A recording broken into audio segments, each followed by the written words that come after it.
பல்வேறு நிகழ்ச்சிகளில் பங்கேற்க வருகை தந்திருக்கும் மாண்புமிகு பாரத பிரதமர் திரு நரேந்திர மோடி அவர்களே, மாண்புமிகு ஒன்றிய அமைச்சர் திரு ஜோதிராதித்யா சிந்தியா அவர்களே, மாண்புமிகு ஆளுநர் ஆர்.என். ரவி அவர்களே, மாண்புமிகு ஒன்றிய இணையமைச்சர் எல். முருகன் அவர்களே, தமிழகத்தினுடைய அமைச்சர் பெருமக்கள் நேரு, வேலு உள்ளிட்ட அமைச்சர் பெருமக்களே, நாடாளுமன்ற உறுப்பினர் மதிப்பிற்குரிய திருநாவுக்கரசு அவர்களே, நாடாளுமன்ற சட்டமன்ற உறுப்பினர்களே, மேயர் உள்ளிட்ட உள்ளாட்சி பிரதிநிதிகளே, மாவட்ட ஆட்சியர் உள்ளிட்ட அரசு உயர் அலுவலர்களே, வெள்ளம் போல் திரண்டிருக்கக்கூடிய தமிழ் உடன்பிறப்புகளே, பத்திரிகை மற்றும் ஊடகத்துறையை சார்ந்திருக்கக்கூடிய நண்பர்களே, உங்கள் அனைவருக்கும் என்னுடைய அன்பான வணக்கம். தொட்ட துறை அனைத்திலும் சிகரத்தை தொட்ட மாநிலமான தமிழ்நாடு இந்திய திருநாட்டோட பொருளாதார வளர்ச்சியிலும் முக்கிய பங்காற்றி வருகிறது. அப்படிப்பட்ட நம்முடைய தமிழ்நாட்டின் இதய பகுதியாக இருக்கிற திருச்சிராப்பள்ளியின் பன்னாட்டு விமான நிலையத்தில்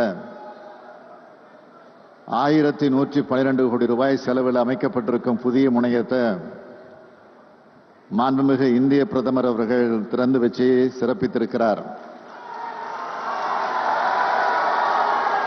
தமிழ்நாடு முதலமைச்சர் என்ற வகையில் தமிழ்நாட்டு மக்கள் சார்பாக அவருக்கு என்னுடைய மனமார்ந்த நன்றியை நான் தெரிவித்துக் கொள்ள விரும்புகிறேன். அதேபோல் இந்த துறையினுடைய மாண்புமிகு அமைச்சர் ஜோதிராதித்யா சிந்தியா அவர்களுக்கும் என்னுடைய மனமார்ந்த நன்றியை தெரிவிச்சுக்கிறேன். திருச்சிராப்பள்ளி பன்னாட்டு விமான நிலையம் தமிழ்நாட்டோட 2வது பெரிய பன்னாட்டு விமான நிலையம். இதை மேலும் தமிழ்நாடு அரசு 318 கோடியே 85 லட்சம் ரூபாய் செலவில் 294.57 ஏக்கர் நில எடுப்பு செய்து இந்திய விமான ஆணையத்துக்கு வழங்க நடவடிக்கை எடுத்து வருது. மேலும் திருச்சி உட்பட சென்னை, கோயம்புத்தூர், மதுரை, வேலூர், தூத்துக்குடி விமான நிலையங்களை விரிவாக்கம் மற்றும் நவீனமயமாக்க 3118 கோடி ரூபாய் செலவில் 2302.44 ஏக்கர் அரசு மற்றும் பட்டா நிலங்களை இந்திய விமான நிலைய ஆணையத்துக்கு வழங்க நடவடிக்கை எடுக்கப்பட்டு வருது. இந்த விரிவாக்க பணிகளை விரைந்து முடிச்சு மக்கள் பயன்பாட்டுக்கு கொண்டு வர வேண்டும். தென் தமிழ்நாட்டில் ராமேஸ்வரம், கன்னியாகுமரி ஆகிய இடங்களுக்கு இந்தியாவோட பல்வேறு பகுதியிலிருந்தும் மக்கள் ஆன்மீக பயணமாக வராங்க. பல நாடுகளிலிருந்து சுற்றுலா பயணிகளும் வந்து போறாங்க. அவங்க எளிதா வந்து போறதுக்கு ஏதுவா மதுரை விமான நிலையத்தை பன்னாட்டு விமான நிலையமா அறிவிக்கணும்னு நாங்க ஏற்கனவே வச்ச கோரிக்கையை மாண்புமிகு இந்திய பிரதமர் அவர்கள் கனிவோடு பரிசீலிக்க வேண்டுகிறேன். மலேசியா மற்றும் ஜப்பான் நாடுகளோட தமிழ்நாடு பண்பாட்டு மற்றும் வர்த்தக தொடர்புகள் கொண்டிருக்கு. அதை கருத்திலே கொண்டு சென்னை பினாங்கு, சென்னை டோக்கியா இடையே நேரடி விமான சேவையை முன்னுரிமை அடிப்படையில் தொடங்கணும்னு நான் கேட்டுக்கொள்ள விரும்புகிறேன். அதோட சென்னை மெட்ரோ ரயில் திட்டத்தோட 2ஆம் கட்ட திட்டப் பணிகளுக்கு பங்கு பகிர்வு மாதிரி அடிப்படையில் ஒன்றிய அரசினுடைய பங்களிப்பை விரைந்து வழங்க மாண்புமிகு பிரதமர் அவர்களை கேட்டுக்கொள்ள விரும்புகிறேன். நெடுஞ்சாலைத்துறையை பொறுத்தவரை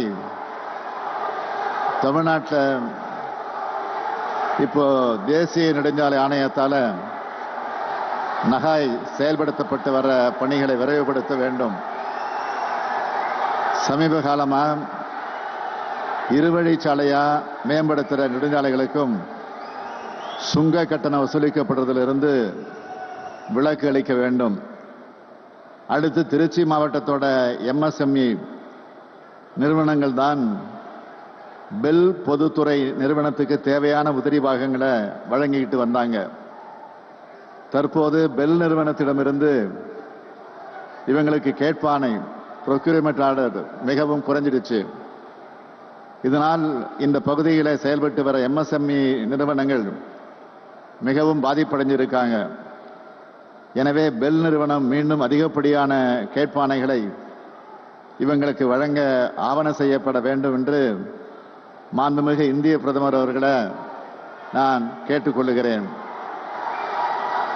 மாண்புமிகு பிரதமர் அவர்கள் அறிந்த ஒன்றுதான், கடந்த மாதம் சென்னை மற்றும் தென் மாவட்டங்களில் கடுமையான மழைப்பொழிவை தொடர்ந்து ஏற்பட்ட வெள்ளம் காரணமாக அந்த மாவட்டங்களில் பொது உட்கட்டமைப்புகளை பொறுத்து சேதமடைந்திருக்கு.